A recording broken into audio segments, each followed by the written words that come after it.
नमस्कार मित्रमैत्रिणींनो, सिद्धार्थ ब्लॉगमध्ये सगळ्यांचे स्वागत आहे. कसे आहेत सगळेजण मस्त आणि स्वस्तच असतात. स्वस्त राहा, मस्त आणि मजेत राहा. तर बघा, चला आता मी संध्याकाळचं स्वयंपाकाला लागणार होते तेवढ्यात प्राजक्ताचा माझ्या छोटीचा माझा फोन आला. मम्मी काय करते, कुठे आहेस? म्हणलं काही नाही, स्वयंपाक करते. इतक्या लवकर? म्हटलं हो. तर मग आता ते माझ्या लेकराला खायचे माझ्या हातचे कांदे भजी. तर बघा, पकोडे म्हणजे परवाच केले होते मी. तर आता बघा, मी आता कांदा चिरून घेते. पहिला पटापट कांदे चिरून घेते. आणि काय झालं माहिती का, बेसन पीठ थोडंसंच आहे. तर मग हे म्हटले मी आणतो. हे गेले आणायला, मिस्टरांना पाठवलं बेसन पीठ आणायला. एकतर इतकं गरम व्हायला लागलं आहे. आज पाऊस थोडाच पडून गेला, पण खूप गरमी आहे, गरम व्हायला लागलं. तर मी आता बनवते. हे कांदा पहिला चिरून घेते.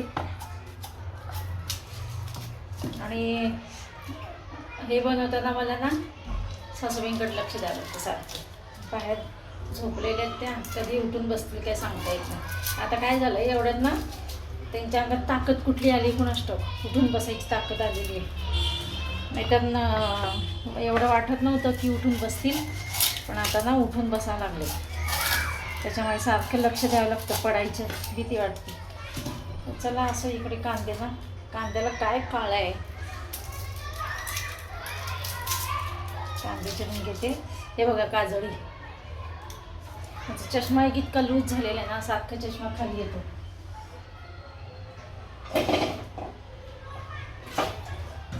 येते म्हणली 5-10 मिनिट, आता येईलच ती. ते लेकरू कधी मागत नाही, पण असं तोंडाने म्हटल्यानंतर आता रसिकाला पण विचारावं लागेल तर काय करते कोणास ठाऊक. चला, पहिला मी कांदा चिरून घेते.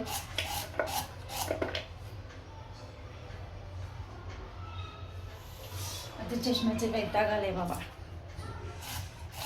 सारखं खाली येते.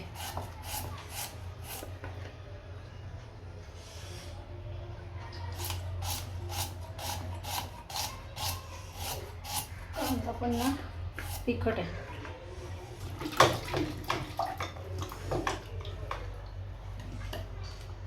आणि मला वेळेने सवय चिरायची. मला हे जमत नाही, चाकून पटापटा नाही जमत. चिरते मी चाकूनी, पण भराभरा नाही जमत मला चाकून.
ह्याला बेसन पीठ जास्त लागत नाही, पण आपलं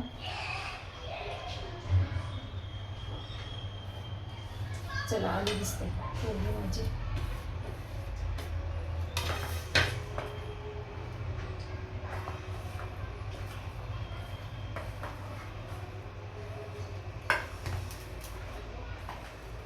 चला, यामध्ये मीठ टाकून घेते आता.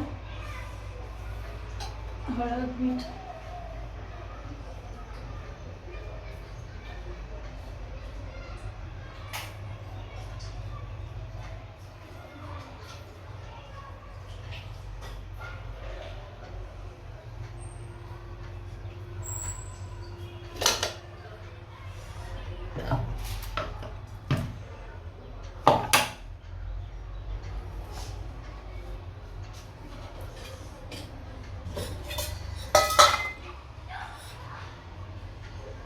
थोडी हळद टाकली आहे, मीठ टाकते, तिखट,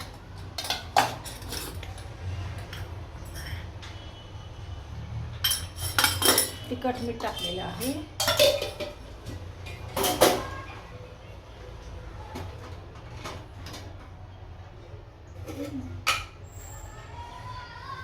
हळद, तिखट, मीठ तिन्ही पण टाकून घेतलेलं आहे. एवढा दिसलं का दाखवते.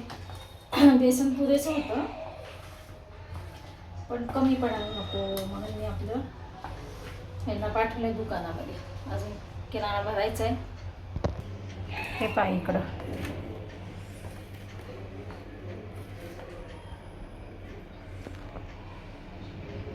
कांदा काय पडेल. हे बघा अशी तयारी करून ठेवली आहे. तर आता याच्यामध्ये बेसन पीठ हिने आणलं की पुन्हा टाकते, याच्यामध्ये घालणार आहे बेसन पीठ. चला आता एकीकडे ना भाकरी करून घेते सासूबाईंसाठी. मला ना चष्मा इतका लूज व्हायला लागला ना, काय झालंय ना.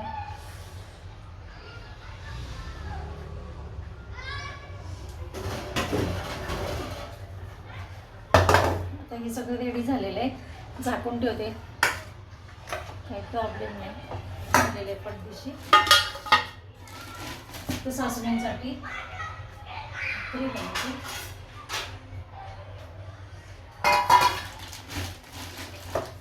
तर एक भाकरी बनवून आपण किती वाजलेत, 7च वाजलेले आहेत.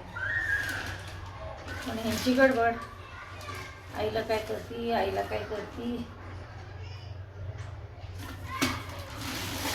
म्हटलं करते ना भाकरी, बनवते त्यांच्यासाठी.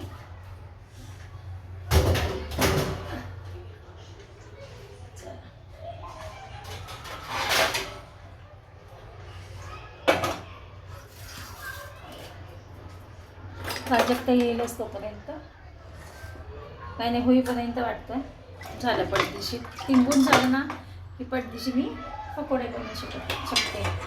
पर असंच मी मध्ये तिला बनवून दिले होते, थोडेच केले होते, तिला आवडले होते, तसेच बनव म्हटले. म्हटलं ठीक आहे बनवते.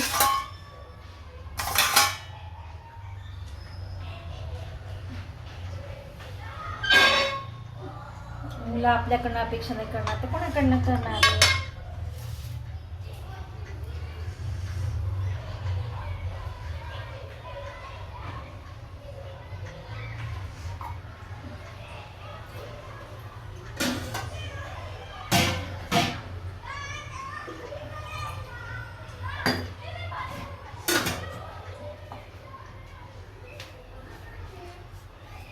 मी सोडा ना आईनेच घालणार होता त्याच्यामध्ये, म्हणजे करायच्या तेल इकडे टाकलं की तिकडे सोडा टाकलं ना छान खुसखुशीत होती. रसिकाला पण विचारते. हे पाय इकडे तयार करून ठेवले. आता पीठ मी प्राजक्त आले की लगेच करेन. ह्याने ओवा आणलेला आहे, ओवा पण टाकायचं. ओवा थोडं टाकते आणि सोडा. आता चालू केलं. झाले बघा पकोडे. माझं लेकरू चला इकडे होत आले आहेत पकोडे. या शेटजी आलेत आमचे. एवढी खास नाही आहे त्यांची सर्व्हिस नाही बरोबर. दुसरी गेले परत. मग आता कुठे जाऊ ते सगळीकडच्या खाल्लेले आहेत. सात्विक खाल्ली की काय सांगायचं, काय सांगायला. चला प्राजक्ता निघाली आता. आजीशी बोलतीये प्राजक्ता. चलो मी केलीस भाकरी पोट, पण तू भात करणार म्हणली ना.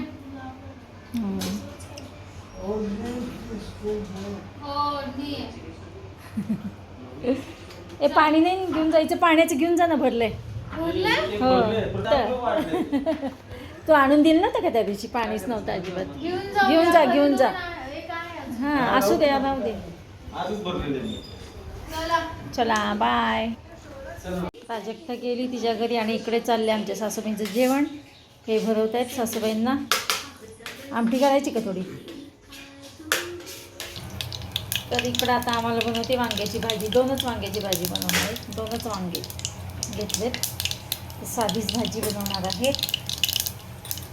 त्याला काही मसाला वाटून घेणार नाही. काय